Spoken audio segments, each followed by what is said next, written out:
മരം ഒരു വരദാനമായിട്ടാണ് കൊടുക്കുന്നത്. അതുകൊണ്ട് മരം വളർന്ന് നമുക്ക് ഓക്സിജനും തണുപ്പും പ്രകൃതിയും ഭംഗിയായിരിക്കട്ടെ. അപ്പം ഞാനിന്ന് നിങ്ങളെ കൂട്ടിക്കൊണ്ട് പോകുന്നത് എൻ്റെ ഓഫീസിലേക്കാണ് കേട്ടോ, ഏഷ്യൻ ഡെവലപ്പേഴ്സ്. ഇവിടെയാണ് ഞാൻ വർക്ക് ചെയ്യുന്നത്.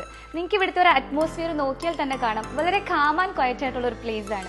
ഇതൊന്നും നമ്മൾ ആർട്ടിഫിഷ്യലി ക്രിയേറ്റ് ചെയ്തതല്ല, ഇതൊക്കെ നാച്ചുറലി ഉള്ള പ്ലാന്റ്സ് ആണ്. നമുക്ക് നമ്മുടെ വീട്ടിൽ എങ്ങനെ ഇരുന്ന് വർക്ക് ചെയ്യാൻ പറ്റും, അതുപോലെ ഒരു എന്താ പറയുക, ഒരു പീസ്ഫുൾ അറ്റ്മോസ്ഫിയറിൽ നമുക്ക് ഇവിടെ ഇരുന്ന് വർക്ക് ചെയ്യാൻ പറ്റും. നമ്മൾ ഇവിടേക്ക് കയറി വരുമ്പോൾ നമുക്കൊരു ഹാപ്പിനെസ് ആണ്.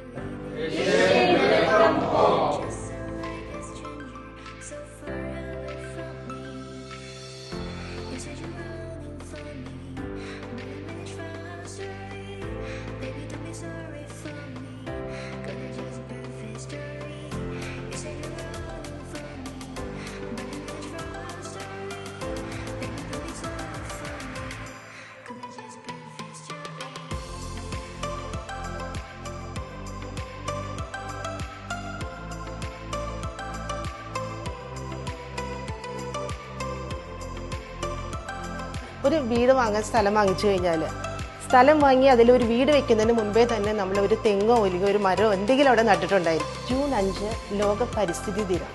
ഈ ഭൂമിയിൽ അതിജീവനത്തിനായി വായുവും വെള്ളവും പോലെ തന്നെ ഏറ്റവും പ്രധാനപ്പെട്ട ഒന്ന് തന്നെയാണ് പരിസ്ഥിതി.